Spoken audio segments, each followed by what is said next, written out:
करायची आणि दुसरीकडे भगवंताचं नाम घ्यायचं तर समाधान प्राप्त होईल.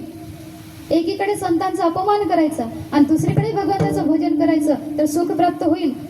एकीकडे भगवंतावरच विश्वास नाही, भगवंताच्या नामावरच विश्वास नाही आणि दुसरीकडे लोकांनी आपल्याला चांगलं म्हणावं याच्यासाठी भजन करायचं, आपल्याला आनंद प्राप्त होईल? होणार नाही. एकीकडे प्यायचं आणि मग गायचं, आनंद प्राप्त होईल?